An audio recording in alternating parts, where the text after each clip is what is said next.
गुप्त साम्राज्य की स्थापना। निम्न में से गुप्त साम्राज्य की जानकारी प्रमुख स्रोत कौन सा है? विष्णु पुराण गुप्त साम्राज्य की जानकारी का प्रमुख स्रोत है। निम्न में से किसने गुप्त युग को स्वर्ण युग की संज्ञा दी है?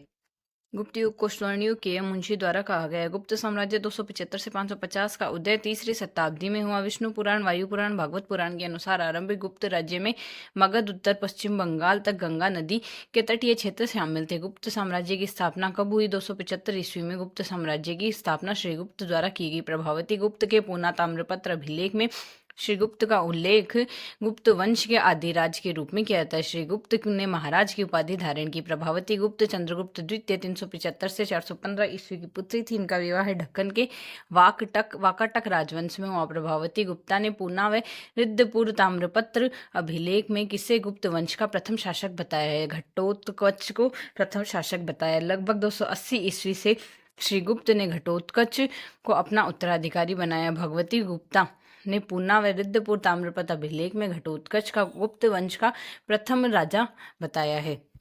नेक्स्ट है चंद्रगुप्त प्रथम गुप्त संवत 319 से 20 की स्थापना किसके द्वारा की गई? चंद्रगुप्त प्रथम द्वारा की गई। चंद्रगुप्त प्रथम ने सर्वप्रथम महाराजा धीराज की उपाधि धारण की तथा लिच्छवी कुल की कन्या कुमार देवी से विवाह किया। इसी कुमार देवी को समुद्रगुप्त इनका पुत्र था, इसलिए समुद्रगुप्त को लिच्छवी द्रोहित भी कहा जाता है। चंद्रगुप्त प्रथम ने गुप्त संवत 319 से 20 चलाया। समुद्रगुप्त 335 से 375 के विद्वान ने समुद्रगुप्त को भारत का नेपोलियन कहा है।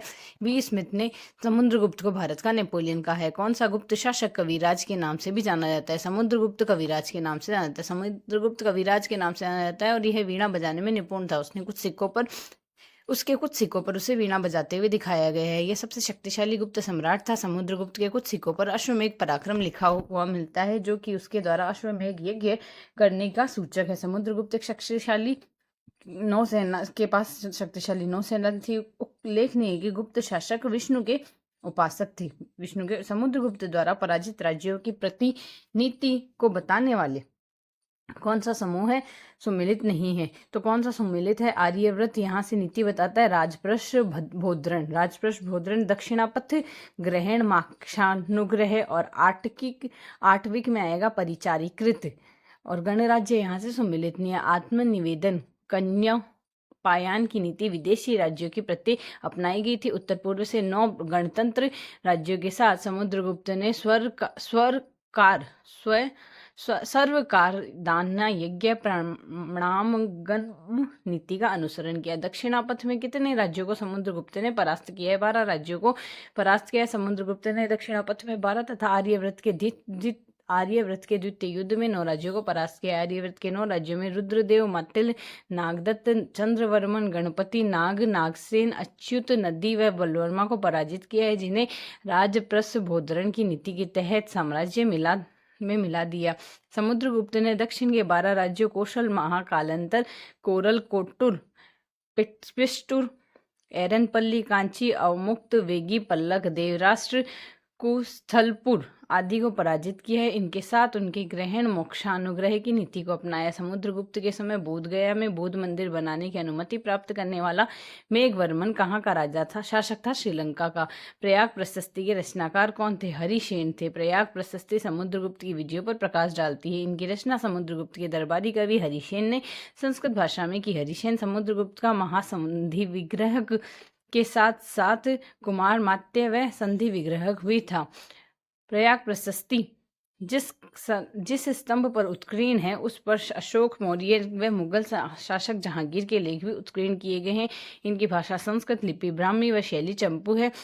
इसमें समुद्रगुप्त के गुरु तुम्बुर व नारद को लज्जित करने वाला, विद्या का संरक्षक व धर्म का प्राचीर कहा है। समुद्रगुप्त को कविराज कहा गया है। प्रयाग प्रशस्ति समुद्रगुप्त की करुणायुक्त, गायों का दाता, मानवता के लिए दिव्यमान उदारता की प्रतिमूर्ति तथा कुबेर, वरुण, इंद्र के और यम के तुल्य बताया है। चंद्रगुप्त द्वितीय विक्रमादित्य 375 से 412। विक्रमादित्य की उपाधि किस गुप्त शासक ने धारण की? चंद्रगुप्त द्वितीय ने विक्रमादित्य की उपाधि धारण की तथा विक्रम संवत चलाया था। चंद्रगुप्त का नाम देवराज व देवगुप्त भी मिलता है। चंद्रगुप्त द्वितीय की पुत्री प्रभावती गुप्ता का विवाह किस वाकाटक शासक से हुआ? रुद्रसेन द्वितीय से हुआ। महरौली का लौह स्तंभ किस गुप्त शासक का है? चंद्रगुप्त द्वितीय का गुप्त काल में रसायन व धातु विज्ञान के प्रसिद्ध विद्वान नागार्जुन थे। दिल्ली स्थित मेहरौली का लौह स्तंभ गुप्त काल की धातु कला का उत्कृष्ट उदाहरण है। इसकी ऊंचाई 7.2 मीटर, वजन 3 टन से ज्यादा है। इस पर चंद्र शासक का नाम का उल्लेख है। किस गुप्त शासक के दरबार में नवरत्न थे? चंद्रगुप्त द्वितीय के दरबार में नवरत्न थे। विक्रमादित्य के दरबार में 9 रत्न थे। कालिदास वेताल भट्ट घटक पर शंकु क्षपणक और वर रुचि, शंकु क्षपणक वर रुचि, अमर सिंह धनवंतरी, वराह मिहिर। चंद्रगुप्त द्वितीय ने किस गुप्त साम्राज्य की द्वितीय राजधानी बनाया? उज्जैन को बनाया था। गुप्त वंश की राजधानी पाटलिपुत्र थी। चंद्रगुप्त द्वितीय ने उज्जैन को गुप्तों की द्वितीय राजधानी बनाया। चंद्रगुप्त द्वितीय ने किस शक शासक को पराजित किया था? रुद्रसेन द्वितीय को पराजित किया था। चंद्रगुप्त द्वितीय ने पश्चिम भारत के शक शासक रुद्रसेन तृतीय को पराजित कर शक्कारी की उपाधि धारण की थी। शकों को पराजित करने के उपलक्ष्य में चंद्रगुप्त द्वितीय ने चांदी के सिक्के चलाए थे। मेहरौली अभिलेख में चंद्रगुप्त द्वितीय ने साम्राज्य विस्तार की जानकारी मिलती है। कुमारगुप्त प्रथम 412 से 455 ईस्वी। नालंदा विश्वविद्यालय का संस्थापक किस गुप्त शासक को माना गया है? कुमारगुप्त प्रथम को माना गया है। भारत की सबसे प्राचीन विहार है नालंदा, सबसे प्राचीन विहार। नालंदा महाविहार के संबंध में अधोलिखित कथनों पर विचार कीजिए और हमें बताना यहाँ से कथन कौन से सत्य है। तो हेंगसेंग के अनुसार कुमारगुप्त प्रथम द्वारा महाविहार की स्थापना की गई। यह माना जाता है कि महाविहार विख्यात खिलजी के द्वारा नष्ट कर दिया गया। नालंदा विश्वविद्यालय के संदर्भ में धर्मगज था पुस्तकालय था नालंदा विश्वविद्यालय का। नालंदा विश्वविद्यालय में रत्न सागर क्या था? पुस्तकालय रत्न सागर था। चीनी बौद्ध यात्री हेनसांग के अनुसार नालंदा विश्वविद्यालय का संस्थापक शक्रादित्य था। कुमारगुप्त प्रथम था। नालंदा विश्वविद्यालय में हेनसांग के समय 10,000 से अधिक शिक्षक छात्र, शीलभद्र कुलपति था। नालंदा का मठीय विश्वविद्यालय एक महाविहार था। यहाँ बौद्ध धर्म के सभी ग्रंथ संप्रदायों, थेरवाद, महायान और वज्रयान से संबंधित शिक्षा दी जाती थी। यह महायान ऑक्सफोर्ड कहलाता था। यहाँ चीन, तिब्बत, श्रीलंका, थाईलैंड, वर्मा के बौद्ध भिक्षु शिक्षा प्राप्त करते थे। 12वीं शताब्दी में बख्तियार खिलजी द्वारा इसे नष्ट कर दिया गया। नालंदा में विशाल पुस्तकालय था। इसे धर्मगज या धर्म यज्ञ कहा जाता था तथा रत्नोदती, रत्न सागर, रत्न रंजक इसी पुस्तकालय के भाग थे। बयाना मुद्रा भांड में किस गुप्त शासक के करीब 623 मुद्राएं मिली है? कुमारगुप्त प्रथम की 623 मुद्राएं मिली है। हेनसांग ने कुमारगुप्त का नाम शक्रादित्य बताया। कुमारगुप्त ने अपने शासन के अंतिम समय में पुष्यमित्र जातियों के विद्रोह का सामना किया। इसकी जानकारी स्कंदगुप्त के भीतरी स्तंभ के लेख से मिलती है। स्कंदगुप्त 455 ईस्वी से 467 ईस्वी। स्कंदगुप्त के भीतरी स्तंभ के लेख के अनुसार अपने शासन का प्रभाव किस शक्ति के आक्रमण का सामना करना पड़ा? इन्हें हुण का सामना करना पड़ा। प्राचीन भारत में किस शासक का संबंध सुदर्शन झील से नहीं था? हर्षवर्धन का सुदर्शन झील से नहीं था, बाकी चंद्रगुप्त मौर्य, रुद्रदामन व स्कंदगुप्त का था। शक शासक रुद्रदामन ने जूनागढ़ अभिलेख के अनुसार सुदर्शन झील का निर्माण चंद्रगुप्त मौर्य के गवर्नर पुष्यगुप्त वैश्य द्वारा करवाया था, जिसकी मरम्मत कालांतर में शक शासक रुद्रदामन ने कराई थी। गुप्त शासक स्कंदगुप्त ने जूनागढ़ अभिलेख के अनुसार इस झील की मरम्मत अपने गवर्नर पर्णदत्त के पुत्र चक्रपाली द्वारा करवाई थी। जूनागढ़ अभिलेख के अनुसार इसने हुणों को पराजित किया और विक्रमादित्य की उपाधि धारण की। परवर्ती गुप्त शासकों का सही क्रम है यहाँ से नरसिंहगुप्त, बुद्धगुप्त, कुमारगुप्त द्वितीय और विष्णुगुप्त। नरसिंहगुप्त, बुद्धगुप्त, कुमारगुप्त द्वितीय, फिर विष्णुगुप्त। स्कंदगुप्त के पश्चात पुरुगुप्त, नरसिंहगुप्त, कुमारगुप्त द्वितीय, बुद्धगुप्त, बलादित्य, कुमारगुप्त तृतीय, विष्णुगुप्त ने शासन किया। अंतिम गुप्त शासक थे विष्णुगुप्त। संभवतः बंगाल के गौड़ शासकों ने अंतिम रूप से गुप्त साम्राज्य को समाप्त किया। सामाजिक धार्मिक जीवन के लिए कौन सा कथन सही है? गुप्तकालीन साम्राज्य परंपरागत रूप से 4 वर्णों में विभक्त था। गुप्तकालीन समाज में पर्दा प्रथा प्रचलन में नहीं थी। स्त्री शिक्षा का प्रचलन था। सारे सही है। गुप्तकालीन समाज में 8 प्रकार के विवाहों का प्रचलन था। स्वयंवर प्रथा भी विद्यमान थी। इसी काल में मिश्रित जातियां, मुद्रा व्यक्तिकरण, अंभट्ट, पराशव व उग्र आदि भी थी। कायस्थ गुप्त कायस्थ गुप्त काल में एक वर्ग था, परंतु बाद में यह एक जाति के रूप में अस्तित्व में आया। मनुस्मृति में पहली, चौथी, पांचवी व छठी में विवाह पद्धति का उद्धरण है। फाइयान से संबंधित कथनों में कौन सा कथन सही है? यहाँ से चीनी यात्री फाइयान ने 399 से 414 तक भारत का भ्रमण किया। सामान्यतः जनता लहसुन प्याज का सेवन नहीं करती थी। गुप्त काल में अस्पृश्यता विद्यमान थी। उपयुक्त सारे कथन सही है। चीनी यात्री फाइयान ने गुप्तकालीन साम्राज्य में धार्मिक असमानता विद्यमान थी। उसके अनुसार गुप्त काल में दंड व्यवस्था कठोर नहीं थी तथा अपराध नगण्य थे। फाइयान के समय प्रसिद्ध नगर श्रावस्ती, वैशाली व कौशाम्बी उजड़ने लगे थे और उनके स्थान पर कई व्यापारिक नगर जैसे उज्जैन, कन्नौज आदि समृद्ध हो गए थे। आर्थिक जीवन गुप्त काल में से संबंधित कौन सा कथन असत्य? सत्य है। यहाँ से भृगुकृष्ट पश्चिमी समुद्र तट पर स्थित एक महत्वपूर्ण बंदरगाह था। ताम्रलिप्ति पूर्वी समुद्र तट पर स्थित महत्वपूर्ण बंदरगाह था और शीलभद्र नालंदा विश्वविद्यालय का कुलपति था। गुप्त काल में चीनी यात्री फाइयान 399 से 414 भारत यात्रा के लिए आया था। फाइयान के अनुसार चंद्रगुप्त द्वितीय ने शासन में उसकी प्रजा सुखी थी। राजा न तो शारीरिक दंड देता था, न ही प्राण दंड। चंडालों के अलावा कोई भी मांस या मदिरा का सेवन नहीं करता था। लोग घरों में ताले भी नहीं लगाते थे। गुप्तकालीन राजस्व से संबंधित कथनों में कौन सा कथन सत्य है? यहाँ से गुप्तकाल में भू राजस्व राजकीय आय का प्रमुख स्रोत था। गुप्तकाल में भूमि कर की अदायगी नकद, हिरण्य व अन्न में दोनों के रूप में की जाती थी। भू राजस्व का कुल उत्पादन 1/4 से 1/6 तक होता था। वह कौन सा भूभाग है जो ब्राह्मणों को दान दिया जाता था तथा उसमें भूमि कर व अन्य प्रकार के कर राजा द्वारा वसूल नहीं किए जाते थे? अग्रहार था। गुप्तकालीन साहित्य में निम्न करों का उल्लेख मिलता है। भाग तो है राजा का भूमि से उत्पादन से प्राप्त 1/6 हिस्सा। भोग है राजा के हर दिन फल फूल सब्जियों के रूप में दिया जाने वाला कर। अग्रहार है गुप्तकाल में वह भूभाग जो ब्राह्मणों को दान स्वरूप दिया जाता था। ब्राह्मणों से भूमि कर सहित किसी भी प्रकार का कर नहीं लिया जाता था, जबकि ब्राह्मणों को स्थानीय लोगों से कर वसूलने का अधिकार था।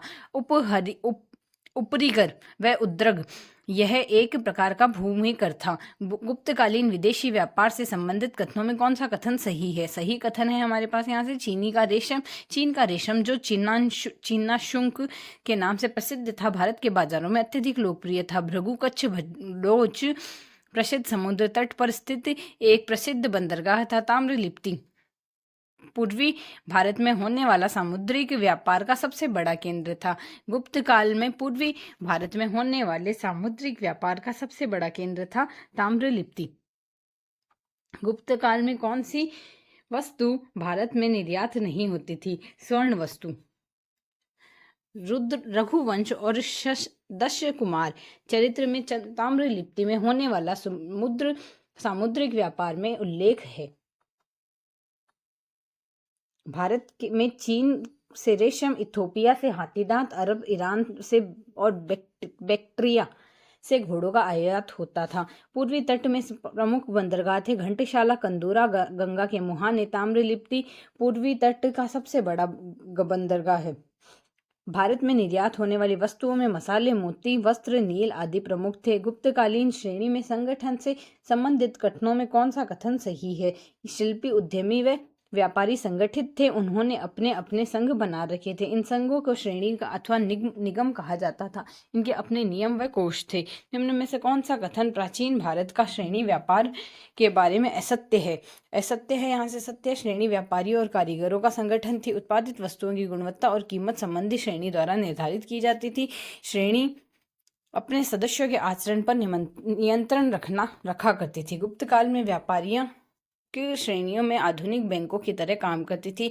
इस काल में श्रेणियां अपने आंतरिक मामलों से में पूर्णतः स्वतंत्र होती थी। नालंदा और वैशाली से गुप्तकालीन श्रेणियां सार्थवाहों व कुलिकों की मोहरें प्राप्त हुई है। श्रेणी के प्रधान ज्येष्ठक कहा जाता था। गुप्त काल में श्रेणी की सबसे बड़ी संस्था निगम होती थी, जिसकी सदस्य शिल्प श्रेणियां थी और निगम का प्रधान श्रेष्ठी कहलाता था। व्यापारिक कारवां का नेतृत्व करने वाला सार्थवाह कहलाता था। कुमारगुप्त ने मंदसौर के अभिलेख से ज्ञात होता है कि दशपुर मंदसौर के तंतुवाहो जुलाहो की एक श्रेणी थी, जिसमें सूर्य मंदिर की स्थापना की थी। गुप्तकालीन कृषि के बारे में कथन तो यहाँ से हमारे पास स्मृतियों, वहत संहिता, अमरकोश आदि से गुप्तकालीन कृषि के बारे में जानकारी मिलती है। हल में लोहे के फाल का उपयोग होता था। सिंचाई में रहट व घंटी यंत्र का प्रयोग होता था। वृहत संहिता में बीजों की गुणवत्ता बढ़ाने व धरती की उर्वरता शक्ति में वृद्धि करने के तरीकों का उल्लेख किया गया और श्रावण, बसंत, चैत्र, बैसाख में तैयार होने वाली 3 फसलों का उल्लेख किया गया। अमरकोश उपज की विभिन्न फसलों के नाम से 12 प्रकार की भूमि का उल्लेख मिलता है। गुप्त काल में 5 प्रकार की भूमि का प्रचलन का उल्लेख मिलता है। क्षेत्र भूमि, वास्तु भूमि, चारागाह भूमि, सील भूमि और अप्रहत भूमि। गुप्त काल में व्यापार की दृष्टि से सर्वाधिक महत्वपूर्ण नगर कौन सा है? उज्जैन नगर है। गुप्तकालीन स्वर्ण सिक्कों को क्या कहा जाता है? दिनार कहा जाता है। गुप्त काल में सर्वप्रथम चंद्रगुप्त प्रथम ने सिक्के प्रचलित किए। गुप्त काल से सर्वाधिक सिक्कों का प्रचलन था। साधारण जनता दैनिक जीवन के विनिमय वस्तुओं का आदान प्रदान या फिर कौड़ियों से काम चलाती थी। गुप्तकालीन पार्वती मंदिर कहाँ स्थित था? यह नाचना कुठार में स्थित था। चित्रकला और मूर्तिकला पर महाभाष्यों का प्रभाव गुप्त काल में दिखाई देने लगता है। निम्न में से किस पर रामायण के विषयों का अंकन नहीं है? रज्मनामा पर नहीं है, बाकी देवगढ़ के दशावतार के दक्षिण दशावतार मंदिर के चबूतरे पे है। पट्टकला के विरूपाक्ष मंदिर पर उत्कीर्ण मूर्तियों में है। एलोरा के कैलाश मंदिर की दीवारों पे है। सुमेलित कीजिए। यहाँ से हमें सुमेलित करना है। सबसे पहला तो है दशावतार मंदिर। दशावतार मंदिर देवगढ़ स्थल पर स्थित है। दूसरा है यहाँ से हमारे पास विष्णु मंदिर तिगवा में स्थित है। शिव मंदिर भूमरा में स्थित है। लक्ष्मण मंदिर सिरपुर में स्थित है और पार्वती मंदिर नाचना कुठार में। पार्वती मंदिर नाचना कुठार, लक्ष्मण मंदिर सिरपुर, शिव मंदिर भूमरा, विष्णु मंदिर तिगवा और दशावतार मंदिर देवगढ़। तो दशावतार देवगढ़ ये ध्यान रख सकते हैं। पार्वती मंदिर नाचना कुठार याद रख सकते हैं। शिव मंदिर भूमरा, तिगवा में है विष्णु मंदिर और सिरपुर में है लक्ष्मण मंदिर। देवगढ़ का दशावतार गुप्तकालीन मंदिर नहीं है। गुप्तकालीन मंदिर यहाँ से खजुराहो वाला नहीं है। बाकी देवगढ़ का दशावतार मंदिर, तिगवा का विष्णु मंदिर, भूमरा का शिव मंदिर है। गुप्त काल में दशावतार मंदिर कहाँ स्थित है? दशावतार मंदिर यहाँ से देवगढ़ में स्थित है। डी याद रख सकते हैं। भीतरगांव का मंदिर कहाँ स्थित है? भीतरगांव का मंदिर उत्तर प्रदेश में स्थित है। यहाँ से भी हमें सुमेलित करना है। सुमेलित अगर करें तो सबसे पहला है हमारे पास सपाट छत वाला चौकोर मंदिर सांची मंदिर है। संख्या है इसकी 18। दूसरा है यहाँ से वर्गाकार मंदिर एक विमान के साथ है। नचना कुठार या भूमरा पार्वती और शिव का मंदिर। नचना कुठार का पार्वती मंदिर, भूमरा का शिव मंदिर है। और शिखर सहित वर्गाकार मंदिर है देवगढ़ या भीतरगांव का मंदिर। गोलाकार मंदिर है तिगवा का विष्णु मंदिर। तिगवा का विष्णु मंदिर गोलाकार मंदिर है और देवगढ़ या भीतरगांव का मंदिर शिखर सहित वर्गाकार मंदिर है। नाचना कुठार पार्वती मंदिर या भूमरा शिव मंदिर जो है वर्गाकार मंदिर विमान के साथ। और सपाट छत वाला चौकोर मंदिर है सांची मंदिर। संख्या है इसके 18। गुप्तकाल के निर्माण में कौन सा मंदिर मध्य प्रदेश में अवस्थित नहीं है? मध्य प्रदेश में देवगढ़ का दशावतार मंदिर नहीं है। बाकी भूमरा का शिव मंदिर, नचना कुठार का पार्वती मंदिर, तिगवा का विष्णु मंदिर मध्य प्रदेश में स्थित है। निम्न में से कौन सा मंदिर ईंटों से निर्मित नहीं है? ईंटों से निर्मित है भीतरगांव का विष्णु मंदिर।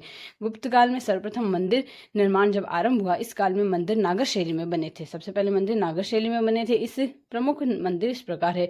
विष्णु मंदिर तिगवा मध्य प्रदेश में स्थित है, गोलाकार है। शिव मंदिर है भूमरा मध्य प्रदेश में स्थित है, यह वर्गाकार है। पार्वती मंदिर नाचना कुठार मध्य प्रदेश में है, वर्गाकार है। लक्ष्मण मंदिर सिरपुर छत्तीसगढ़ में स्थित है। दशावतार मंदिर देवगढ़ उत्तर प्रदेश में स्थित है। शिखर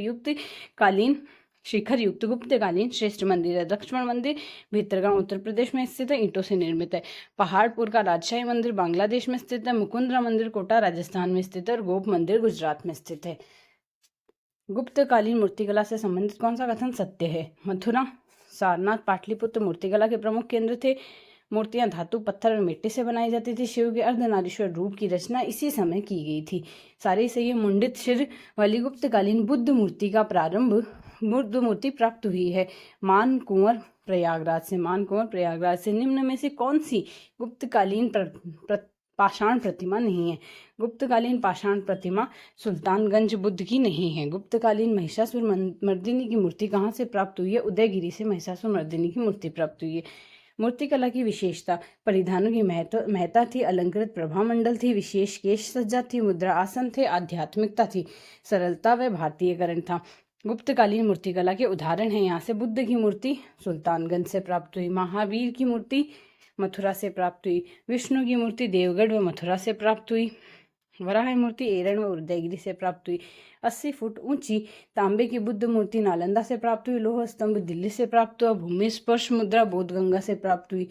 बुद्ध की आदमकद प्रतिमा जमालपुर मथुरा से प्राप्त हुई। ऋषभ देव की काश्य प्रतिमा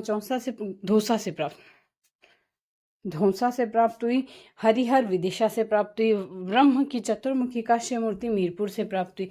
महिषासुर दुर्गा वध की मूर्ति महिषासुर मर्दिनी मूर्ति जो थी उदयगिरी से प्राप्त हुई। किस स्थल पर गुप्तकालीन बुद्ध की 1 टन की तांबे की खड़ी मूर्ति प्राप्त हुई? यह सुल्तानगंज से प्राप्त हुई। सुल्तानगंज भागलपुर बिहार में से बुद्ध की 1 टन तांबे की खड़ी मूर्ति मिली है जो पद्मासन व धर्म चक्र मुद्रा में है। यह मूर्ति गुप्तकालीन ताम्र शिल्प का श्रेष्ठ उदाहरण है। सुल्तानगंज से प्राप्त बुद्ध मूर्ति वर्तमान में इंग्लैंड के बर्मिंघम के संग्रहालय में है। गुप्तकालीन धातुक्रम का सर्वोत्तम रूप इसी काल के सिक्कों में देखा जाता है। गंधार मूर्तिकला के शिल्पकार थे यूनानी। कुषाण में सर्वप्रथम बुद्ध की मानव रूप की मूर्तियां बनी है। इस काल की कला में गांधार व मथुरा मुख्य केंद्र थे। गांधार मूर्तिकला के कलाकार यूनानी थे, लेकिन उनकी कला के आधार पर भारतीय विषय थे। गांधार मूर्तिकला के बुद्ध की मूर्तियों में सिर पर घुंघराले बाल उकेरे गए हैं। इसमें मूर्तियों को वस्त्रों में पारदर्शिता सलवटों का यथार्थ प्रभाव है। जनता की गुफाएं कौन सी नदी घाटी के पहाड़ को काटकर बनाई गई? बाघोरा नदी घाटी के पहाड़ को काटकर बनाई गई है। जनता की गुफाएं निम्न में से किससे संबंधित है? जातक कथाओं से संबंधित है। महाराष्ट्र के औरंगाबाद जिले में बाघोर नदी में पहाड़ को काटकर 2री सदी ईसा पूर्व में अजंता गुफाएं बनाई गई। यहाँ कुल 29 गुफाएं हैं, जिनमें से 4 गुफाएं चैतन्य व शेष गुफाएं बिहार है। और एनसीईआरटी ने 26 गुफाएं व 4 चैतन्य विहार गुफाएं बताइए। अजंता की गुफाओं में पूरे चित्र को पत्थर से घोटकर पॉलिश की जाती थी।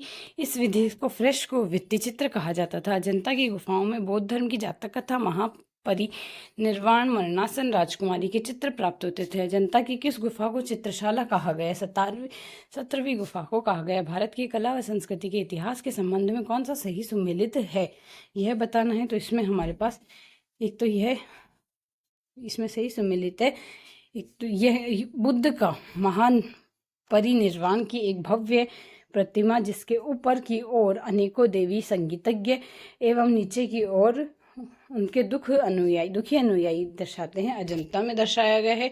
और विशाल गोलाश्मों का उत्कीर्ण मामल्लपुरम अर्जुन की तपस्या गंगा अवतरण में हुआ है। गुप्तकालीन चित्रकला के उत्कृष्ट उदाहरण अजंता व बाघ की गुफाओं से प्राप्त होते हैं।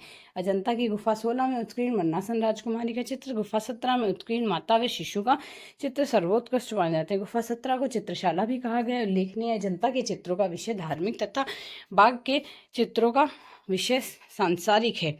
एलोरा की गुहा मंदिर से संबंधित हमें बताना है।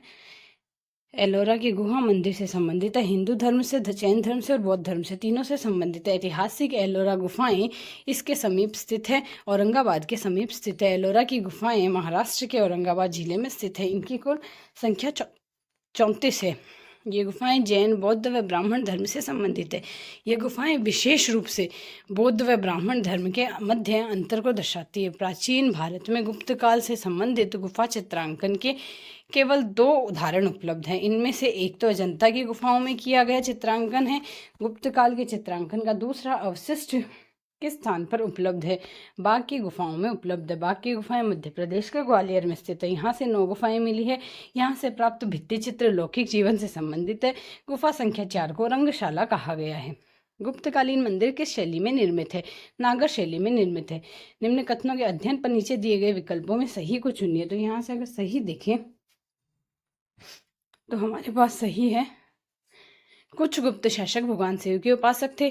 मंदिरों में मूर्ति पूजा गुप्त काल से हिंदू धर्म की सामान्य विशेषता बन गई और गुप्त राजाओं ने विभिन्न धार्मिक संप्रदायों के प्रति सहिष्णुता की नीति का पालन किया है।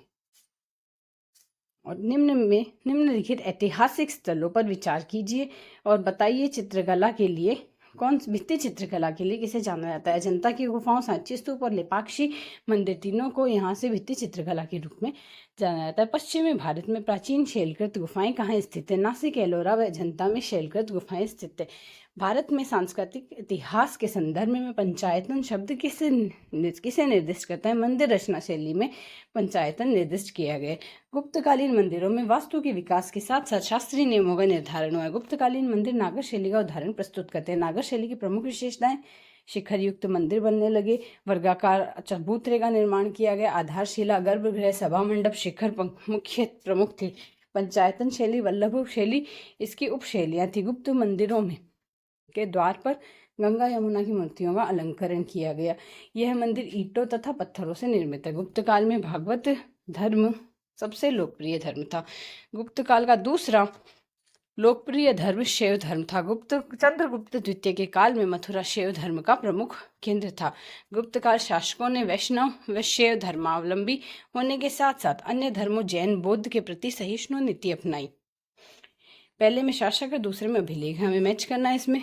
तो सबसे पहले देखें, समुद्रगुप्त प्रयाग से संबंधित है, चंद्रगुप्त द्वितीय महरौली से संबंधित है, कुमारगुप्त विल्सन से संबंधित है, स्कंदगुप्त भीतरी से स्थित है। तो अभिलेख, कौन सा अभिलेख कहाँ स्थित है? समुद्रगुप्त शासक था, उससे संबंधित प्रयाग अभिलेख है। चंद्रगुप्त द्वितीय से महरौली अभिलेख है। कुमारगुप्त द्वितीय से यहाँ से विल्स्ट अभिलेख है और स्कंदगुप्त से भीतरी अभिलेख है। समुद्रगुप्त प्रयाग प्रशस्ति से संबंधित, चंद्रगुप्त द्वितीय मथुरा स्तंभ लेख, उदयगिरी गुहालेख, महरौली स्तंभ लेख से। कुमारगुप्त विल्सन अभिलेख, मंदसौर अभिलेख व सांची अभिलेख है।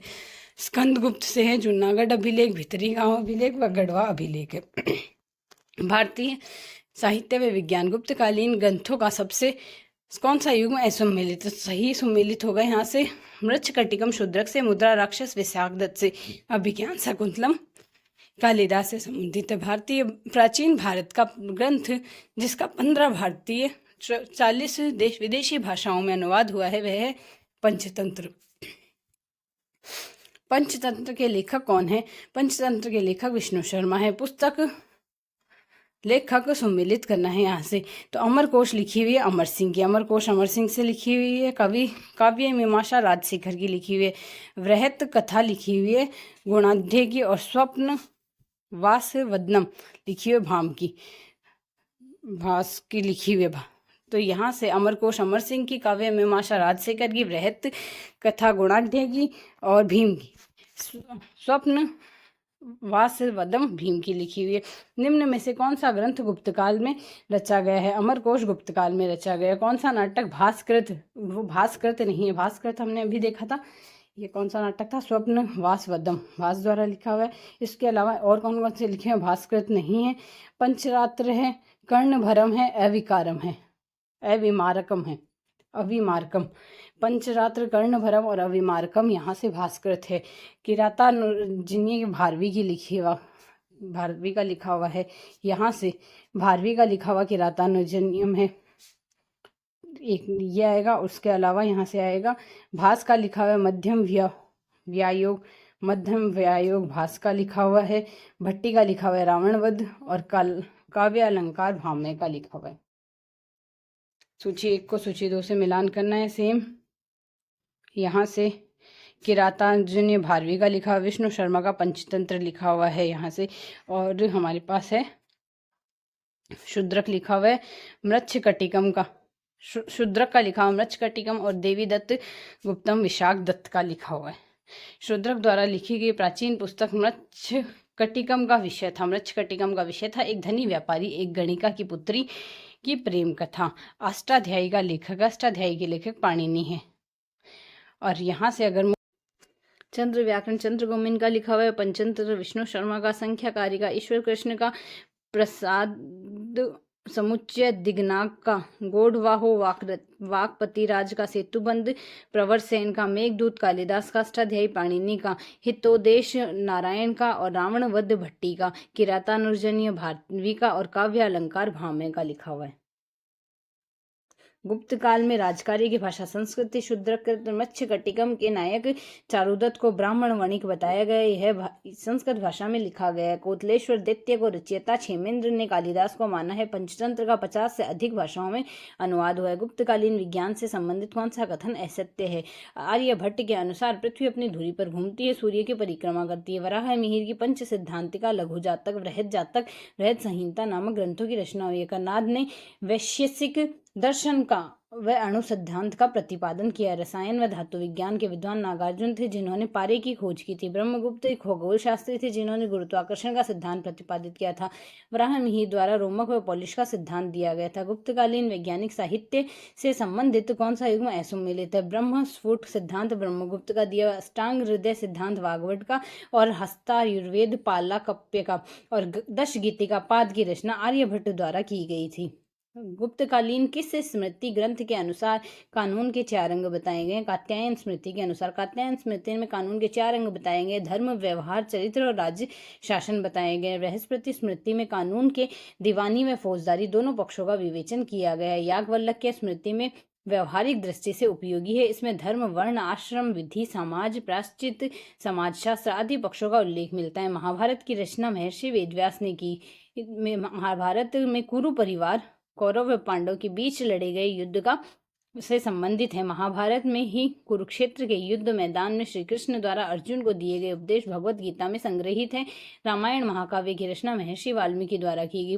पुराणों, स्मृतियों, रामायण महाभारत का अंतिम रूप इसी काल में दिया गया। 500 ईसा पूर्व से 400 ईसा पूर्व के मध्य पुराण का महाभारत के संकलन वेदव्यास पुराण व महाभारत का संकलन वेदव्यास द्वारा किया गया। महाभारत के समालोचनात्मक संस्करण तैयार करने हेतु 1919 में वीएस सुकथाकर के नेतृत्व में एक परियोजना शुरू की गई। महाभारत के दृश्यों का सबसे प्राचीन मूर्ति चित्रण अहिच्छत्र उत्तर प्रदेश के मंदिर से संबंधित है। महाभारत का विकास संस्कृत के पाठ के रूप में संकलन के साथ समाप्त न होकर सतत रूप से चल रहा है। कालक्रम के अनुसार इसके अनेक पूर्व व्याख्याएं की गई। कुमार संभव रघुवंश नामक महाकाव्य संबंधित है कालिदास से।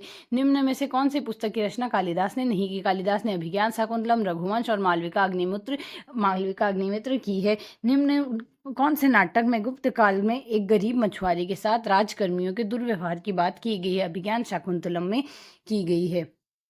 निम्न में से कौन सा नाटक कालिदास ने नहीं लिखा है? कालिदास ने अभिज्ञान शाकुंतलम, मालविका अग्निमित्र और विक्रमोर्वशीय लिखा है।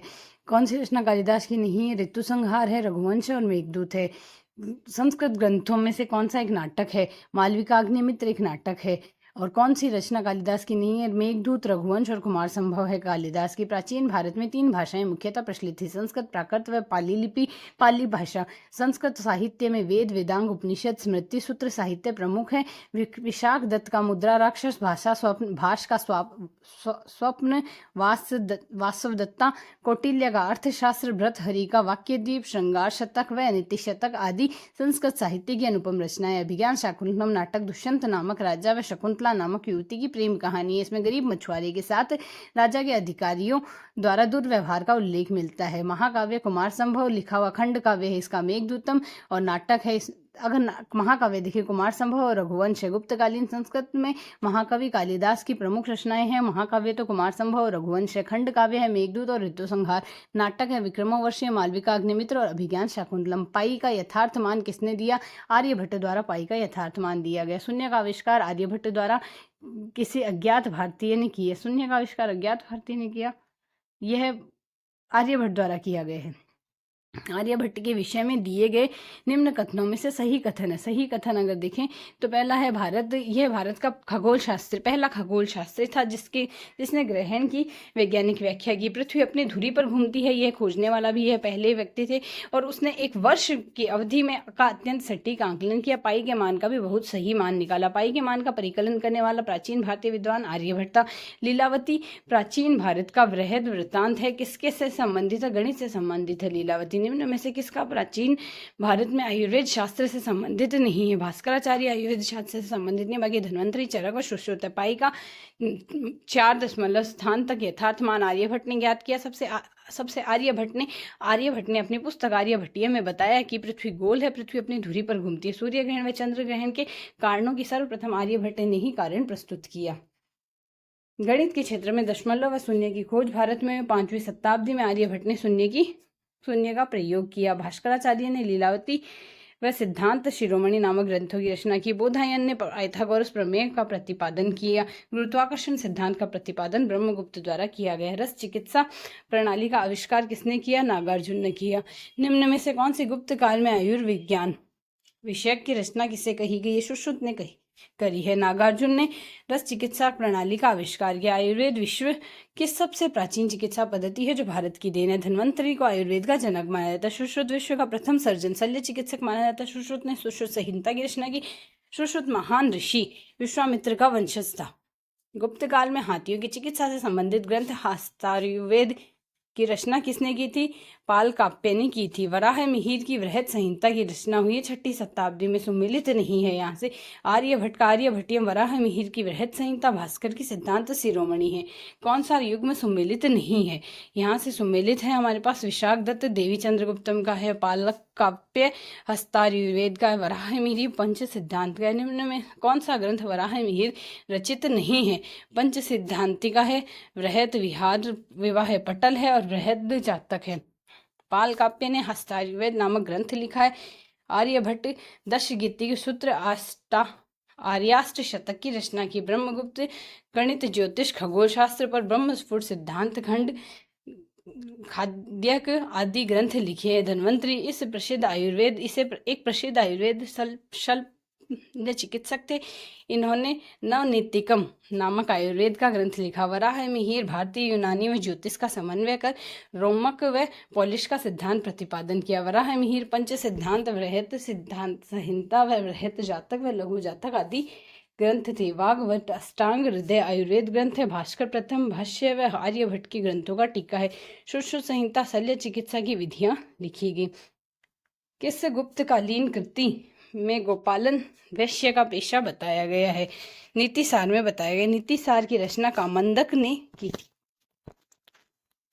इस गुप्तकालीन कृति में 22 प्रकार के रत्नों का उल्लेख मिलता है। वृहत संहिता में मिलता है। गुप्त काल में आभूषण बनाने का शिल्प भी उन्नत अवस्था में था। आभूषण बनाने के लिए स्वर्ण एवं रजत के अलावा विभिन्न प्रकार के रत्नों की बहुलता का प्रयोग किया गया। इलाहाबाद के निकट भीत नामक स्थान पर गुप्तकालीन हाथी दांत की बनी 2 मोहरें थी।